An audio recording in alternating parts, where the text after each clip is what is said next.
bonjour pour cet après-midi. On va continuer, comme ce matin, à affronter les questions brûlantes qui se posent aux acteurs du logement et notamment sur le terrain. Et ça va être notre sujet tout de suite, puisque nous allons voir comment, confrontés à des nouvelles injonctions, notamment d'adaptation au changement climatique. C'est drôle, on n'en parlait presque pas il y a 1 an et demi, d'adaptation au changement climatique. Maintenant, on ne parle que de ça et on a raison d'en parler. Sébastien Maire a été très clair ce matin là-dessus. C'est indispensable, il faut le faire vite. Et puis, pour le coup, le chantier sobriété foncière et ZAN, qui rejoint cette question d'adaptation au changement climatique également, même s'il joue aussi sur l'atténuation de l'impact de l'homme sur les ressources. Ces deux questions mêlées, elles bousculent le milieu à un mauvais moment. Elles bousculent le secteur, l'univers professionnel des acteurs du logement à un mauvais moment, puisque depuis 1 an, c'est une crise que vous connaissez bien pour la vivre d'une façon ou d'une autre, qui, de façon conjoncturelle, bouscule un petit peu plus la donne en même temps que les modèles sont réinterrogés. Alors, nous avons la chance d'avoir, pour parler de la façon dont ces modèles sont réinterrogés et dont on fait face à cette interrogation, c'est parce que j'ai commencé trop tôt, normalement ça signalait le début de mon intervention, la façon dont y faire face, à la fois pour répondre à la crise conjoncturelle et puis aux questions structurelles, comment trouver des nouveaux modèles opérationnels et financiers. Pour en parler tout de suite, donc, je remercie, ils vont me rejoindre maintenant, Costa Castrinidis, rejoignez-moi, vous êtes le directeur des prêts de la Banque des Territoires. Marcel Rogemont, merci d'avoir accepté de venir, c'est un plaisir de vous avoir. On avait Emmanuel Cos, la présidente de l'USH ce matin, on a le président de la Fédération des offices HLM cet après-midi, c'est formidable. Et puis des acteurs qui sont ancrés dans le terrain, et vous allez comprendre ce très mauvais jeu de mots, puisque François Rieusec, rejoignez-nous, merci d'être venu, vous êtes le président de l'Union nationale des aménageurs, l'UNAM, des aménageurs privés, pourrait-on dire, et pas que, absolument. Et puis, Thomas Welch, rejoignez-nous également. Vous êtes le directeur de l'EPF de Vendée, un EPF d'État, le seul EPF d'État départemental d'ailleurs. Voilà, nous allons tenter de montrer comment ces deux questions de la sobriété foncière, du ZAN, de l'adaptation au changement climatique, s'imbriquent dans la question du logement et quelles réponses on peut apporter. Je voudrais commencer par vous, Costa Castrinidis. Ce n'est pas parce que vous êtes le principal financeur du logement social, mais enfin on peut quand même le rappeler. Là, en début d'année, les directeurs régionaux de la Banque des Territoires sont sortis de leur maison pour rencontrer la presse, donc on y a eu droit aussi, c'était un plaisir.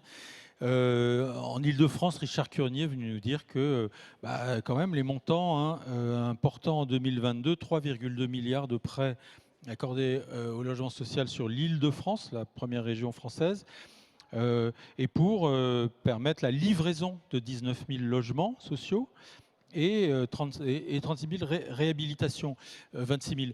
Donc, c'est considérable. On pourrait, vous nous rappellerez peut-être des chiffres à l'échelle de la France, de l'importance de votre intervention. Mais cette intervention qui allait de soi, le mandat que l'État a donné à la Caisse des dépôts de s'occuper du logement social ne date pas d'hier. Donc, bien sûr que la Caisse appuyée sur les fonds du livret A est financeuse du logement social depuis longtemps. Mais là, les circonstances ont changé. Comment est-ce que vous analysez la situation actuelle, qui a évolué même par rapport à vos analyses de septembre dernier au congrès de l'USH? Comment analysez-vous le moment maintenant, au mois de juin, de la situation de crise et puis surtout d'interpellation du secteur et des modèles traditionnels de production du logement?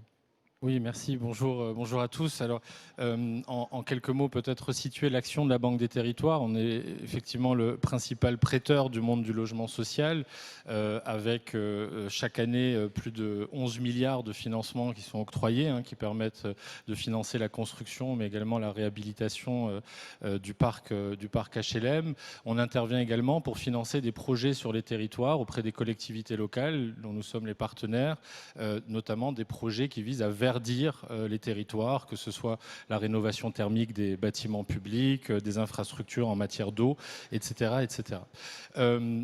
La question que vous posez, peut-être pour la prendre dans un premier temps un peu large, Oui. elle a été au cœur des travaux stratégiques qu'on a menés au cours des derniers mois à la Banque des Territoires pour se dire c'est quoi les 2 grands axes majeurs des prochaines années dans l'action que le groupe Caisse des dépôts et la Banque des Territoires doit retenir. On a retenu 2 axes. Le premier, c'est la transformation écologique et le second, c'est la cohésion sociale et territoriale. Avec une conviction très forte que je partage avec vous, qui est qu'on ne réussira pas le verdissement des territoires si on n'a pas un modèle social robuste qui va permettre l'acceptabilité des investissements liés au verdissement par la population. Et parmi les secteurs qui sont au cœur de ce défi, c'est-à-dire de comment conjuguer les investissements en matière de besoins sociaux et en matière de besoins de décarbonation, de réhabilitation thermique, d'adaptation au changement climatique, de non-artificialisation des sols, le secteur du logement est probablement de tous les secteurs industriels le secteur aujourd'hui le plus concerné par cette préoccupation-là. Les bailleurs sociaux investissent tous les ans près de 19 milliards. C'est vraiment un investissement colossal. C'est 300 000 emplois directs ou indirects qui sont liés aux investissements réalisés par les bailleurs sociaux. Et notre estimation, c'est qu'il faudrait probablement que le secteur puisse investir 20 à 25% de plus dans les prochaines années. Or, tout ça se passe dans un contexte macroéconomique extrêmement adverse. Sur ce point-là, le diagnostic est vraiment sans appel. Le choc inflationniste qu'on connaît depuis le début d'année 2022 est vraiment sans commune mesure avec les différents chocs qu'on a pu traverser au cours des dernières années, que ce soit la problématique liée à la pandémie ou que ce soit même le choc de régulation que le secteur a connu en 2018. Et ce choc, il est à la fois conjoncturel, avec une hausse rapide des taux, notamment du taux du livret A pour les bailleurs sociaux, mais au-delà même du taux du livret A, vraiment des taux d'intérêt qui remontent très rapidement. Le taux du livret A a été multiplié par 6 en un an. L'OAT 10 ans a été multiplié par 15 en un an. Donc ce sont au-delà même du taux nominal, mais c'est vraiment le processus de remontée très rapide qui pèse extrêmement fort aujourd'hui sur les capacités d'investissement des acteurs. Et ça se ressent particulièrement dans le monde du logement aujourd'hui, y compris d'ailleurs le monde de la promotion. Et ces sujets conjoncturels vont prendre du temps à se résorber. Il y a évidemment un lien entre la crise géopolitique actuelle, le prix des matières premières, mais au-delà de ça, il y a une inflation qui va rester sous-jacente de manière durable, liée au fait qu'on a des investissements à faire pour verdir notre économie. C'est ce qui a très bien été d'ailleurs démontré dans le rapport de Jean Pisani-Ferry et de Selma Mahfouz, qui est récemment sorti, qui montre que l'inflation va rester relativement durable. Et donc ça change le paradigme des mécanismes d'investissement. Et quand on parle justement des sujets liés à la non-artificialisation, des questions liées à l'adaptation au changement climatique, ça veut dire qu'il faut réussir à intégrer ces nouveaux enjeux dans la manière dont on construit les modèles financiers et les modèles opérationnels. L'adaptation au changement climatique, par exemple, il n'y a pas de modèle économique directement si on n'intègre pas les coûts évités. Le vrai modèle économique de l'adaptation au changement climatique, c'est d'anticiper les effets du réchauffement ou de l'habitabilité des territoires et finalement, par ce biais, de réduire les pertes futures. Et ça, aujourd'hui, personne ne sait vraiment le modéliser.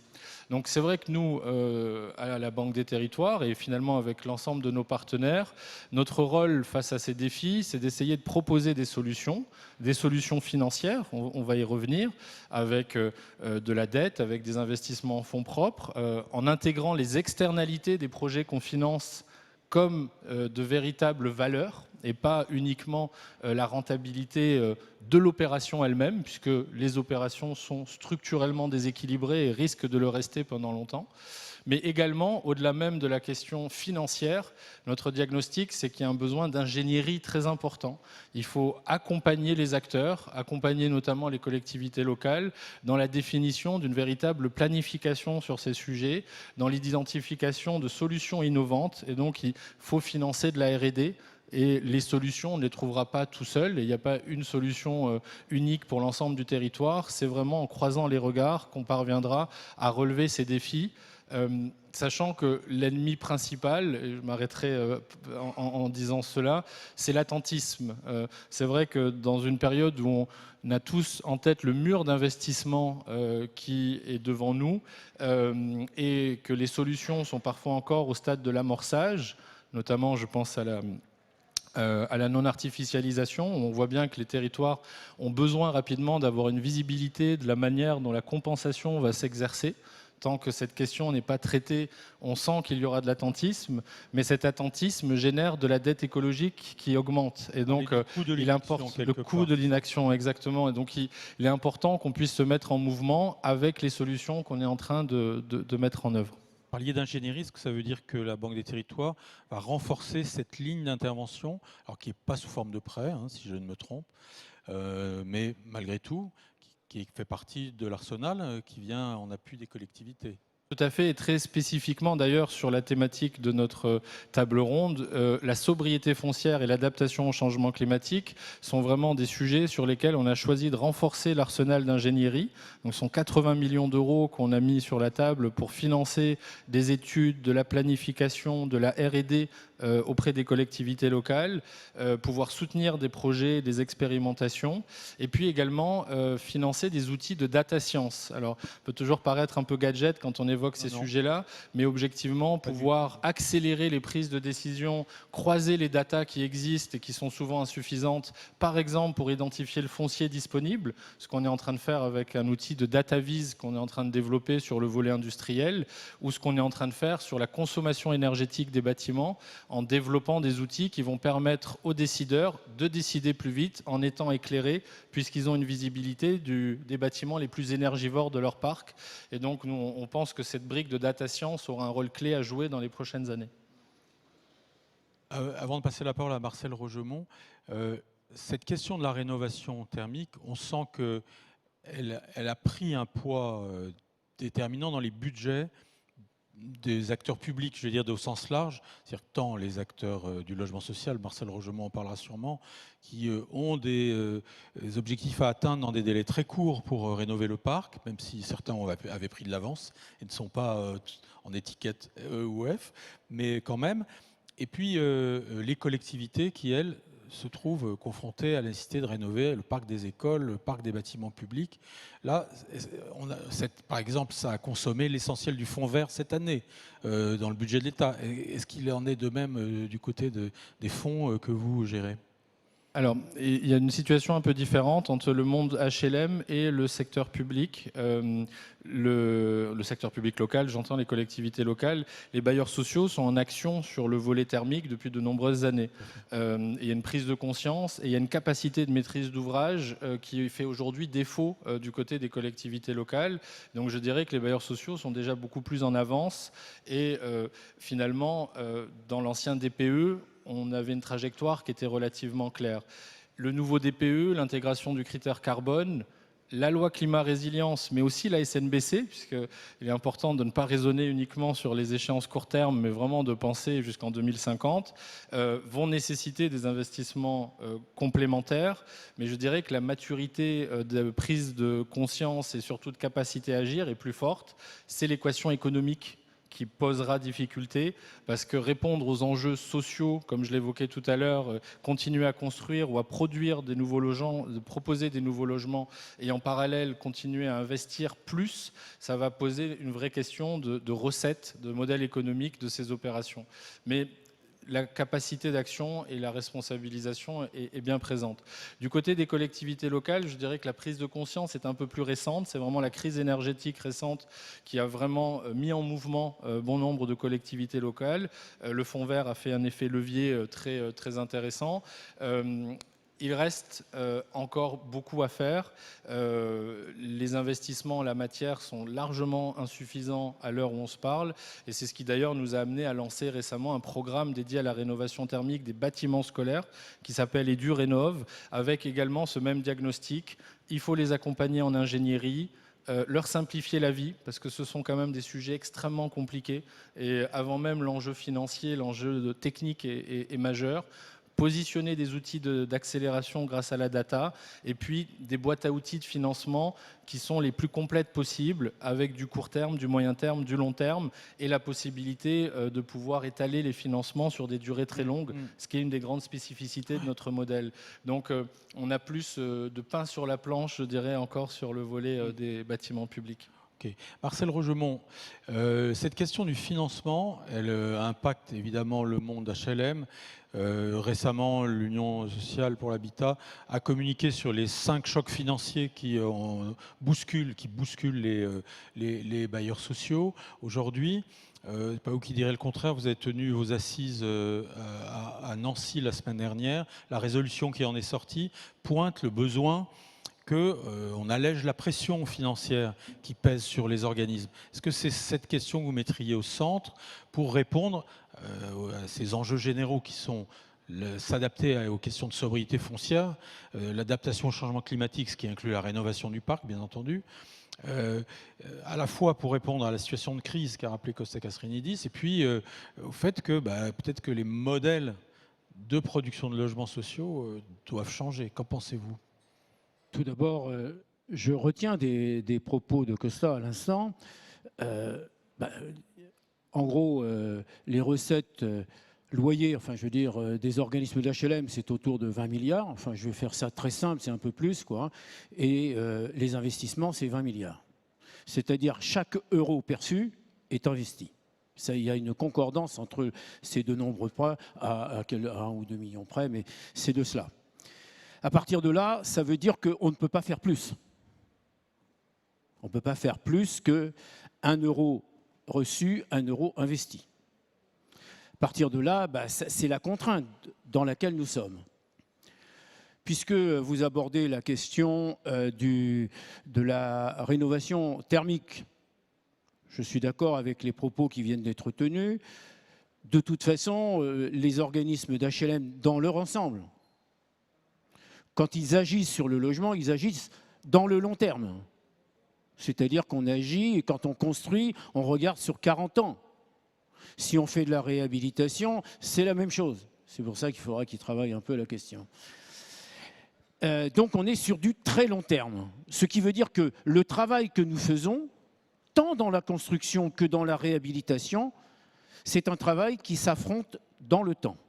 Donc attention, on fait attention à tout ce qui va permettre un logement correct. Je serais tenté de dire, mais c'est un esprit malicieux de ma part de le dire, je serais tenté de dire que la qualité du travail fait par les organismes d'HLM dans leur ensemble n'a pratiquement rien à voir avec le privé. Je suis un peu méchant en disant ça, mais c'est pour indiquer. D'autant qu'il n'y a personne pour vous porter la contradiction ici. Donc oui, non, mais même. Non, mais je pense que les gens qui sont ici sont suffisamment éclairés pour comprendre ce que je veux dire. Alors. Ça, c'est la première chose. La deuxième chose que je veux dire par rapport à ce que vous voulez dire, puisque je ne sais plus qui a dit il y a tant de mètres carrés pour les gens qui sont dans les communes, enfin de tous les bâtiments communaux. Oui. Pour ce qui concerne la Fédération des offices, c'est 148 millions de mètres carrés qui sont à travailler. 148 millions de mètres carrés à travailler. À partir de là, ça veut dire que nous avons fait un travail important pour regarder ce que nous faisons et ce qu'il faudrait faire.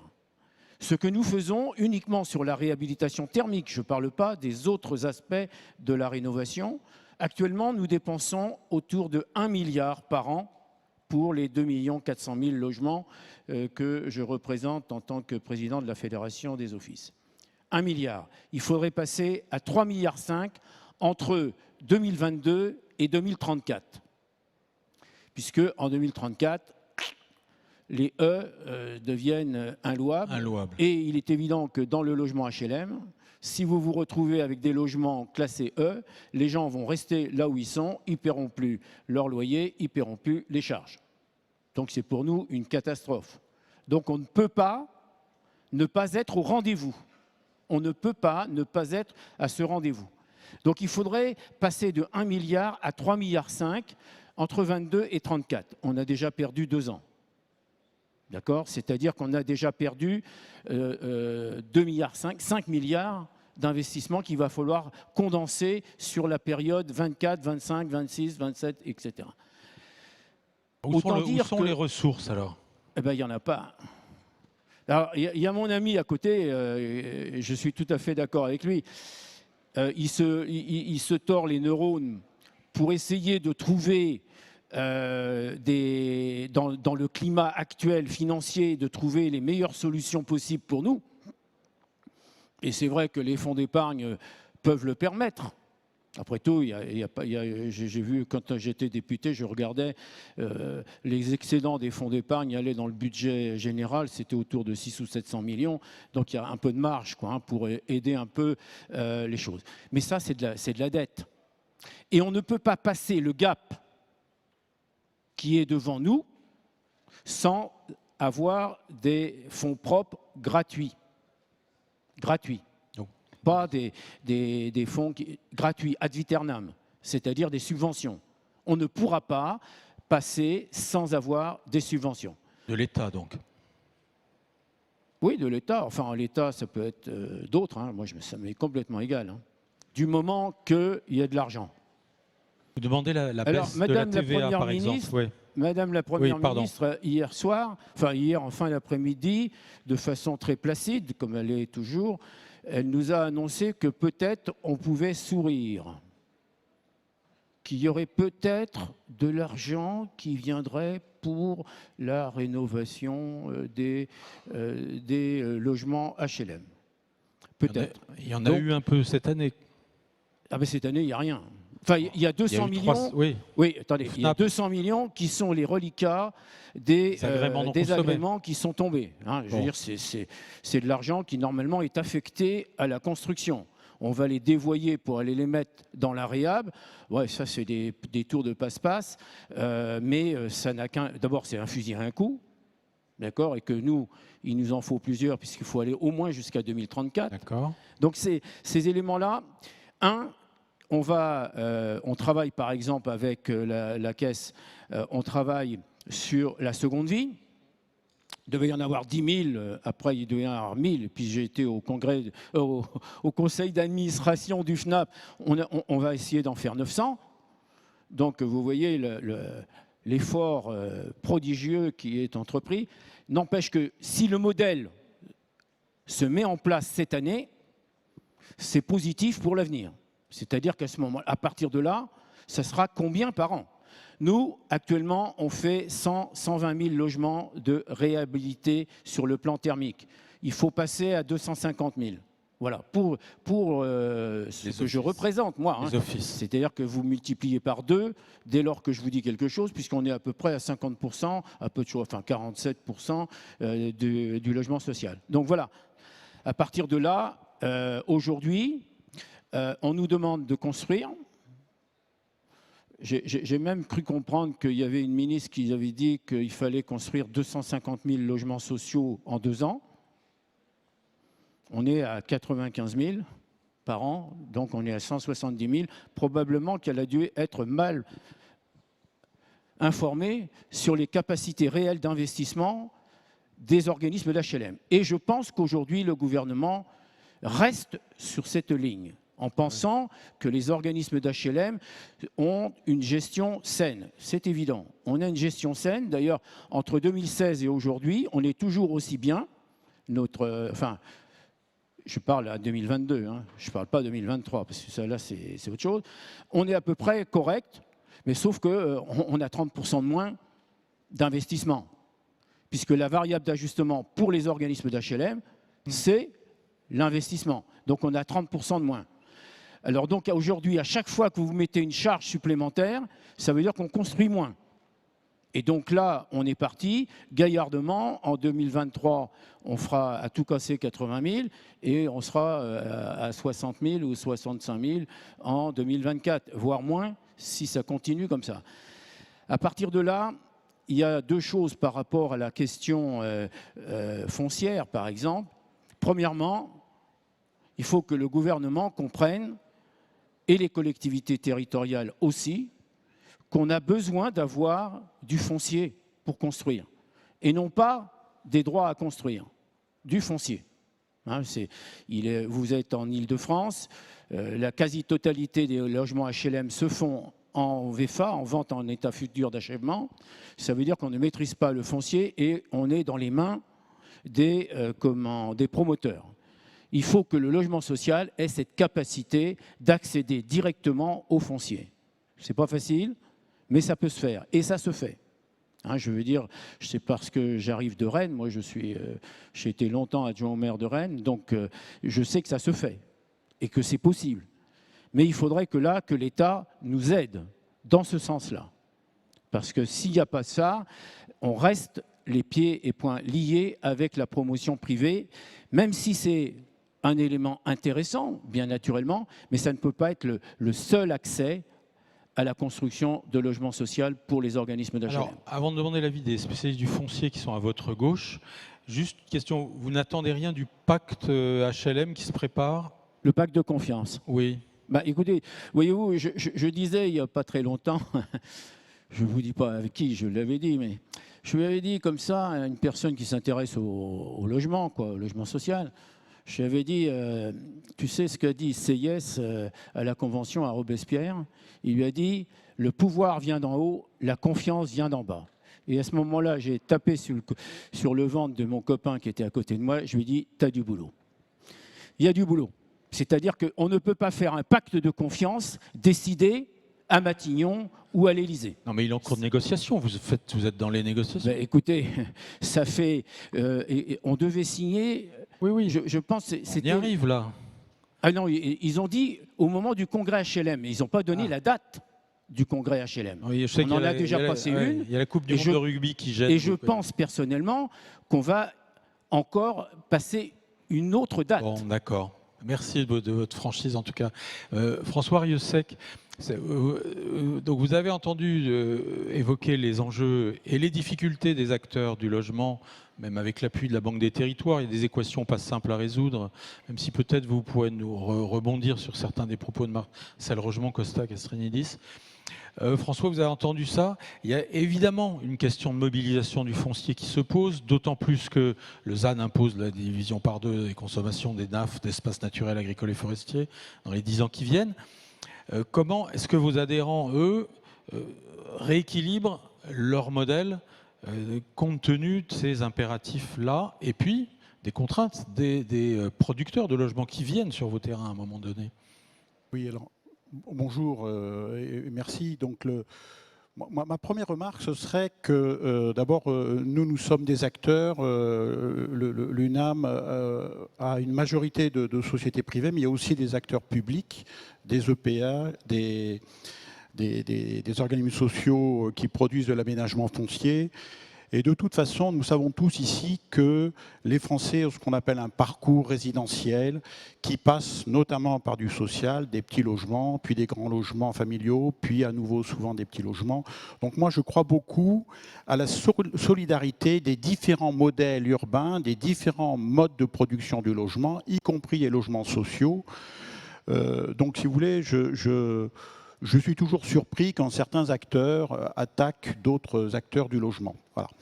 Et notamment, dans une opération, quelle qu'elle soit, il y a souvent une péréquation entre les charges foncières dévolues au logement social et celles dévolues au logement privé ou à l'investissement, hein, qui a été une manière de financer des charges foncières parfois très élevées. Donc, j'ai des chiffres, bon, je ne vais pas les donner, je ne suis pas là pour créer de la polémique. C'est un modèle connu, est-ce qu'il tient toujours la route aujourd'hui? Comment? Est-ce que ce modèle tient toujours la route aujourd'hui? Aujourd'hui, effectivement, la suppression de 50% des fonciers et l'application anticipée de la loi créent des difficultés d'équilibre, de maîtrise foncière. Et donc, on est en train de changer de modèle de production, c'est-à-dire que souvent le foncier a été une manière de financer des équipements publics, de financer du logement social, de financer ce modèle de parcours résidentiel très égalitaire dans notre pays. Mais là, aujourd'hui, on est devant un mur, c'est-à-dire qu'on est en train d'envisager des modes partenariaux où c'est la collectivité qui va abonder d'une façon ou d'une autre. Donc le fonds friche permet d'intervenir, d'équilibrer des opérations avec des friches. Ça fait longtemps que les opérateurs pratiquent la friche militaire, la friche hôpital, la friche, etc. Enfin, cette construction de la ville sur la ville, c'est un modèle qui a, j'allais dire, 2000 ans et sans doute plus. Donc aujourd'hui, on est effectivement devant un problème économique qui est bien sûr aggravé par l'effet des taux d'intérêt. Et quand on calcule l'addition entre la hausse des prix de production plus la hausse des taux d'intérêt, on peut considérer que nos clients, les citoyens français ont perdu 40% de leur pouvoir d'achat. C'est-à-dire les ménages qui pouvaient acheter 100 mètres carrés peuvent en acheter 60 aujourd'hui. Donc on est devant un mur qui est pire que ce qui est donné dans la presse, même si vous voulez. Donc effectivement, il va falloir avoir une intelligence collective. Pour baisser les prix, c'est ça que vous voulez dire? Comment? Pour baisser les prix, c'est ça que vous Pour baisser les prix, pour permettre une adaptation, pour augmenter la durée des emprunts, on a des pistes qu'on essaye de travailler, mais vous l'avez remarqué, en ce moment, c'est un peu difficile d'être force de proposition, tant on a l'impression d'une volonté de remettre à plat les outils de production du logement dans notre pays. Bon, voilà, on fait avec. Oui. Hein, mais on reste fort de propositions. Alors, si vous voulez, moi, pour être positif, je dirais qu'on est dans un cumul de crises, je ne veux pas les énumérer, hein, crise environnementale, énergétique, crise du logement, crise sociale, sociétale, bref. Et il se trouve que l'aménagement est précisément le lieu où, par son échelle, qui est l'échelle d'un quartier au minimum, qui est intégré dans une commune, on peut porter un ensemble de réponses sociétales et environnementales. On peut, vous voyez, l'État, donc la loi climat-résilience veut sauver les fonctions des sols, qui sont la production agricole, le stockage carbone, hydrique, la biodiversité, la production agroalimentaire. Bon, très bien. Eh bien, je dis, si c'est ça un objectif, intégrons-le dans l'opération.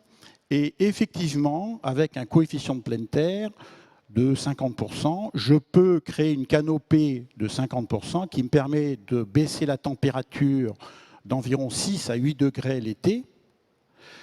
Donc ça veut dire baisser l'énergie qu'on utilise pour la climatisation, etc. Je stocke du carbone, je peux faire de l'agriculture urbaine, c'est-à-dire faire aussi du circuit court, de la sociabilité, etc. Bref, l'aménagement est un outil de solutions sociétales. Et c'est à ce titre-là que je pense qu'il va falloir qu'on sorte de ce mode de pensée où on a une prise de conscience, un problème, une prise de conscience, une couche réglementaire, et avec toutes ces couches réglementaires qui, en s'additionnant, créent du blocage. Et aujourd'hui, on est dans ce blocage. Donc je pense que l'opération d'aménagement, c'est le moment où on peut fixer collectivement des objectifs. Il y a des objectifs de production des typologies de logements, il y a des objectifs de mobilité, on peut mettre de l'électricité, on peut faire de l'énergie bas carbone, etc. Bref, plus ces services environnementaux. Et à ce moment-là, il faudra contractualiser entre la collectivité, les opérateurs, un projet d'aménagement qui puisse être autorisé aussi par le PLU, par la planification, validée par l'État et aussi validée avec la concertation publique. Puisque aujourd'hui, on sait bien que beaucoup de municipalités sont bloquées par la crainte de faire. Or, quand on fait bien, les citoyens ne s'y opposent pas forcément. Et donc, je pense qu'on doit arriver à sortir de cette addition réglementaire pour sortir sur des projets partagés, moi j'appelle ça une contractualisation d'opérations qui seront anti-spéculatives parce que les propriétaires fonciers seront intéressés. Donc on est devant, je pense, un nouveau mode de pensée qui va être une obligation. Alors Thomas Welsch, on vient de parler de l'enjeu du foncier, bien sûr, et François Riossec nous montre qu'il y a des solutions de modèles opérationnels. de mixité complexe tenant compte le respect de la pleine terre, etc. On bute manifestement sur la question des prix. C'est quand même ce qui ressort pour le moment de la table ronde. C'est votre premier métier, c'est de porter du foncier, de jouer un rôle de régulateur pour créer des prix de référence et d'essayer en tout cas d'intervenir sur ce maillon de la chaîne qui suit du foncier. Marcel Rogemont a parlé de foncier, François Rieusec a parlé de foncier.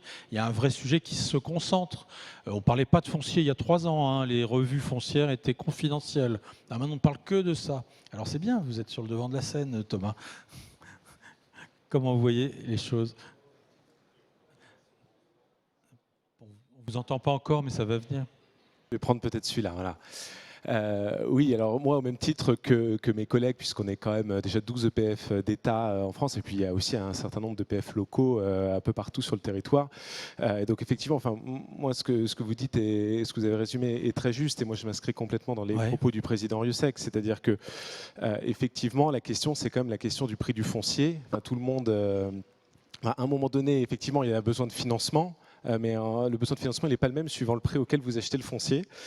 Ça, c'est clair. Et c'est vrai que quand on parle de modèle, le premier constat qu'on doit faire, et je crois qu'on partage tous, c'est quand même qu'aujourd'hui, si les prix du foncier sont aussi élevés, c'est aussi parce que effectivement, le modèle économique s'est construit comme ça autour du fait de faire du foncier. Effectivement, on n'en parle pas beaucoup, mais on n'en parle pas beaucoup parce que c'était la variable d'ajustement en réalité des projets. C'est-à-dire que toute marge de manœuvre, ou presque, que vous aviez sur des projets parce que vous faisiez des économies ici ou là, parce que vous aviez des solutions de financement ou des taux d'intérêt qui baissaient, mécaniquement, ça se traduisait aussi dans une augmentation des prix du foncier par des mécanismes d'enchères que, évidemment, on regrette tous collectivement, mais qu'individuellement, un certain nombre d'acteurs, évidemment, ont pratiqué.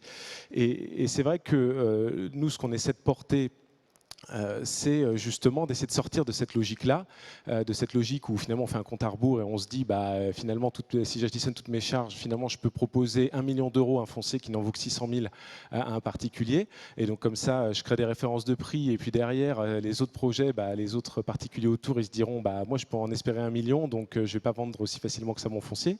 Nous on essaie de sortir justement de cette logique-là en disant au contraire, déjà il faut acheter le foncier le plus tôt possible parce que de toute façon il va continuer d'augmenter. Le ZAN, les normes réglementaires qui s'additionnent, je pense qu'elles sont nécessaires. Simplement, on sait que le prix du foncier va augmenter, donc achetons le foncier le plus tôt possible et surtout achetons-le finalement dans un cadre un peu différent. C'est-à-dire, au fond, nous, ce qu'on essaie de porter, c'est vraiment ce que disait le président Rieusec, c'est-à-dire de vraiment travailler avec l'ensemble des acteurs, qu'ils soient promoteurs, bailleurs sociaux ou autres, pour dire, au fond, sur ce foncier, qu'est-ce qu'on veut faire ? Et puis auprès des collectivités, bien sûr. Qu'est-ce qu'on veut faire ? C'est-à-dire quelle densité, quelle mixité d'opérations, quelle programmation, quelles aménités urbaines pour les enjeux de nature en ville, de lutte et d'adaptation au changement climatique. Tout ça, ça coûte. Derrière, en fait, pour qu'on puisse réaliser tout ça, en fait, à combien il faudrait acheter le foncier ? Compte tenu en fait, on essaie d'inverser cette logique, la logique. C'est-à-dire, on a un certain nombre de contraintes qui s'imposent à nous. Ça veut dire que le foncier, on doit l'acheter à combien ? Et donc, nous, notre rôle, c'est au fond de faire ça pour le compte des collectivités. C'est-à-dire de travailler sur un projet urbain, d'avoir le foncier disponible pour ensuite, à travers des appels d'offres, et donc auprès de bailleurs sociaux, auprès de promoteurs immobiliers aussi, on a beaucoup de maîtrise d'ouvrage direct des bailleurs sociaux sur nos fonciers, justement, finalement, de vendre ce foncier au prix qui est nécessaire pour que le projet, avec le niveau d'ambition qu'on s'est fixé, soit réalisable. Alors comment on fait ça ? Justement, en sortant de cette logique d'enchère, en maîtrisant les fonciers le plus tôt possible. Alors on a des négociateurs fonciers dans nos équipes, on fait de la préemption, de l'expropriation aussi quand c'est nécessaire, et à des prix qui ne sont pas les prix qu'aujourd'hui un promoteur immobilier est susceptible d'acheter parce qu'il enchérit sur ses petits concurrents. Et l'intérêt que ça a, justement, c'est que évidemment, on va pas de rénovation énergétique, mais pour le recyclage foncier, c'est la même chose. Tout ça coûte très cher. Il faut dépolluer, il faut déconstruire, il faut faire un certain nombre de choses sur ces terrains. Nous, c'est notre job. Tout ça coûte très cher. Évidemment, on ne va pas vendre le foncier à l'opérateur au prix où il nous a coûté, parce qu'en fait, le prix de revient est considérable. En revanche, comme on a tout le monde autour de la table, eh bien, les EPF, les collectivités locales, en fait, on contribue, puis à travers le fonds Friche, à finalement combler le gap, le déficit d'opération, et du coup à sortir ces projets. Et la preuve, la preuve que ça fonctionne, c'est nous, on arrive à produire en Vendée 15% des logements quand même sur nos fonciers. Donc c'est à peu près 700 logements par an en Vendée qui sortent sur des fonciers de l'EPF. Donc quand on est à 15%, en fait, ça a un effet régulateur quand même sur les prix, c'est-à-dire que les collectivités, elles ont en tête un peu les références de prix, elles voient comment ça sort avec l'EPF. Et donc quand il y a des enchères ou quand il y a des choses, elles savent aussi dire non. Et de fait, en tout cas, on arrive à effectivement sortir des projets de qualité, avoir la confiance en tout cas des différents opérateurs. Marcel Rogemont, vous voulez réagir à ce que vous venez de dire? Oui, volontiers, parce que de façon un peu caricaturale, à qui appartient le foncier et qui donne de la valeur au foncier? Qui appartient le foncier, ça peut appartenir à des privés, personnes physiques, personnes morales. Ceux qui donnent de la valeur au foncier, ce sont les élus. C'est leur plan d'occupation des sols, c'est la façon dont ils vont construire plus haut, plus bas, etc. Tout ça, ce sont les élus locaux. Aujourd'hui, le problème majeur qu'il y a, c'est que la plus-value reste dans le privé et ne va pas à ceux qui font la valeur des terrains. C'est-à-dire que vous vendez votre maison ou votre appartement, vous le vendez à ce prix-là, là où vous êtes, parce qu'il y a une école, parce qu'il y aura une crèche, parce qu'il y aura pour faire du sport, etc. etc. Oui, alors c'est la collectivité. Mettez le doigt sur un sujet. La deuxième, je vais jusqu'au bout. La deuxième chose qui est importante pour appréhender ces questions-là, et les deux intervenants qui viennent de le faire l'ont rappelé, c'est les collectivités territoriales qui ont le manche. C'est eux qui vont décider, avec plus ou moins d'énergie, avec plus ou moins de force, mais c'est eux qui vont décider. Par exemple, sur essayer de passer des contrats avec l'ensemble des promoteurs pour que la charge foncière ne dépasse pas tel niveau, etc., c'est le rapport entre la collectivité et le secteur privé qui va faire les choses. Oui. C'est la collectivité, ce n'est pas les partenaires publics, c'est pas etc. Donc, ce que je voulais dire, et j'arrête là, j'ai bien compris que je prends trop la parole, mais je veux dire, c'est que si on ne traite pas la question des collectivités, ça ne marche pas. C'est pourquoi je suis avec les associations d'élus, je suis pour la création des autorités organisatrices de l'habitat, afin que des compétences soient redonnées au local en fonction justement du prix du terrain, de toute l'évolution qu'on a parlé, etc., etc. Si on ne redonne pas du pouvoir aux collectivités territoriales avec l'État qui doit assumer sa fonction de péréquation et d'organisateur de la politique du logement. Mais si on ne fait pas ça, je pense qu'on va de sérieuses difficultés. On vous entend, il y a certainement effectivement une équation à trouver dans le monde public et la Banque des Territoires en est un acteur. Juste un rebond avant que vous un petit rebond quand même là, parce que... donc, et vous aussi, Thomas. Il faut quand même rappeler que 80% du logement en France est produit par les acteurs privés, 80% du foncier est produit par les acteurs du privé, que nous sommes toujours dans une optique de partenariat, nous sommes toujours dans une optique d'autorisation et de partage des opérations, des décisions. Et sachez que le maximum de l'impôt sur la plus-value est de 47%. On frise la privation de la propriété privée. Le plus gros poste dans une promotion immobilière, c'est l'addition des taxes. Donc, restons calmes sur ces questions fiscales. On a un système qui a fonctionné comme ça. Aujourd'hui, on est devant un mur. Il faut qu'on le passe ensemble. On ne le passera pas ensemble. Et donc, il faut changer de logiciel pour aller sur un logiciel de type partenarial et que j'appellerais moi un logiciel d'objectif. Il y a des... Mais on vous entend bien, c'est ce que je voulais demander à Thomas Havel, c'est qu'à un moment donné, l'action publique seule ne suffit pas, il faut que le marché se réanime et trouve un modèle. Oui, tout à fait. C'est sûr que moi j'indiquais qu'effectivement on fait 15% des logements en Vendée, on pourrait peut-être, enfin on les fait sur nos fonciers, après c'est d'autres qui construisent déjà, mais on pourrait en faire 25% éventuellement, mais on pourrait difficilement aller au-delà, ça c'est certain. En revanche, l'intérêt d'outils comme les nôtres, c'est qu'on est aussi un outil d'ingénierie, le président Rogemont l'a très bien dit, auprès des collectivités territoriales. Parce qu'au fond, c'est la commande des collectivités territoriales qui est importante. Parce qu'à partir du moment où elle dit « je veux que les prix de sortie soient abordables, pas au-dessus de tel niveau, qu'il faut un certain nombre d'aménités urbaines, etc. » Quand on fait le compte à rebours, le foncier, je l'ai dit, on ne peut pas l'acheter au même prix. Et donc nous, notre rôle, c'est de conseiller les collectivités locales pour précisément qu'elles montent en compétence sur justement ces questions foncières, qu'elles les anticipent le plus en amont possible, parce que plus tôt on achète, mieux c'est, vu l'inflation foncière, et qu'elles arrivent à définir justement ce dont elles ont besoin, mais qu'elles le définissent précisément. Et ça, c'est un point qui est important, parce que souvent, on entend dire, évidemment, la marotte de le PLU autorise 4 étages, et puis finalement, le maire m'en fait baisser un, et puis là, un autre, et donc en fait, il me reste que 2 étages, et là, mon équilibre, il ne tourne plus. C'est vrai, puisque en fait, vous avez acheté le foncier comme si vous alliez pouvoir faire 4 étages. Et donc là, il y a quand même une question d'avoir la juste, disons, niveau de droit à construire par rapport aux besoins du point de vue de la forme urbaine, de la qualité de cadre de vie dans la ville. Enfin, je veux dire, c'est ces enjeux-là, en cherchant de la densification, mais en ayant une densification qui est raisonnée et bien intégrée à la ville.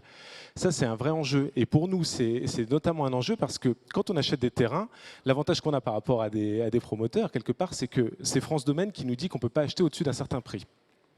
Puis bien sûr, souvent on achète quand même moins cher que des promoteurs, donc on a des contentieux. Et c'est le juge de l'expropriation qui vient derrière fixer le prix. Et le fait est que quand il fixe le prix, de plus en plus souvent, il dit là vous pouvez faire 4 étages. Normalement. Donc, ça va être 2 000 € du mètre carré. Sauf que le projet qui est prévu dessus, il est que de 2 étages. Mais le juge, lui, va considérer le maximum des droits à construire. Et donc, c'est là où je pense qu'il faut aussi vraiment travailler avec les collectivités sur le fait que le PLU soit au bon niveau. Ça ne sert à rien de dire et d'afficher qu'il faut faire 4 étages. Et je m'adresse aussi au service de l'État quand je dis ça, parce qu'évidemment, il y a si, in fine, on ne les fait pas, on va quand même payer cher le foncier pour un projet qui n'arrivera pas à s'équilibrer. Donc, il vaut mieux faire un peu moins, dès lors que, évidemment, on densifie, il y a de la mixité sociale, etc. Mais pour qu'au final, le projet aille au bout.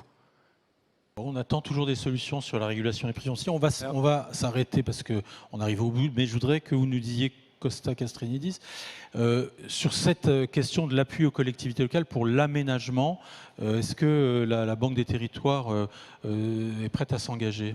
Oui, peut-être un mot rapide. Moi, je suis vraiment convaincu qu'il faut une approche volontariste du public en amont pour traiter ces questions et que les solutions, en revanche, elles doivent bien allier les acteurs publics et les acteurs privés. On est au début d'un mouvement. Quand on pense à la question de l'adaptation au changement climatique, ça va soulever des questions sur l'habitabilité même de certains territoires. Et ça, si on dépasse la question du marché actuel, de son stress, de la manière dont on cherche à relancer la machine sur 23-24, quand on se projette sur le temps long, ces questions d'habitabilité, elle demande à avoir une vision extrêmement précise, territoire par territoire, qui demande de la planification. Et cette planification, elle doit être portée par les acteurs, à commencer par les collectivités locales, avec l'appui de l'État. Et donc, nous, notre vision, c'est qu'effectivement, il faut venir accompagner les collectivités locales. On fait des travaux très intéressants d'ailleurs avec l'ANEL, l'Association nationale des élus du littoral, qui sont confrontés à des sujets extrêmement complexes au cours des prochaines années. Et c'est évident qu'il faut à la fois, comme ça a été dit, raisonner sur le long terme.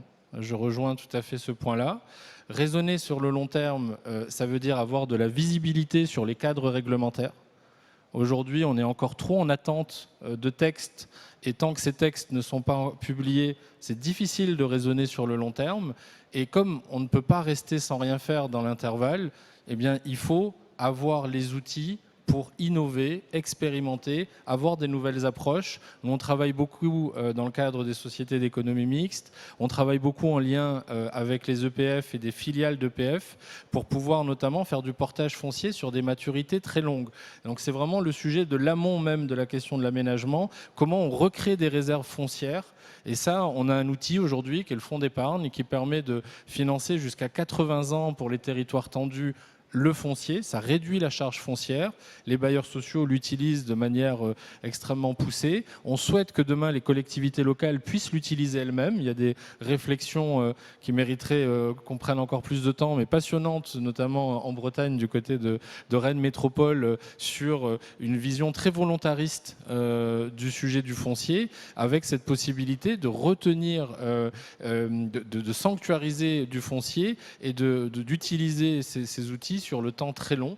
Et donc, de l'ingénierie, des financements sur le temps long, ça fait partie des solutions et de la boîte à outils qu'on développe. Mais on retiendra en tout cas qu'en effet, c'est sur ces questions foncières notamment que beaucoup de choses vont se jouer, sur leur fiscalité, sur le prix et la façon dont peut-être ça va être un des éléments débloquant le marché. Messieurs, je vais devoir vous libérer. En vous remerciant beaucoup dans ce temps bref d'avoir dit beaucoup de choses. Merci beaucoup.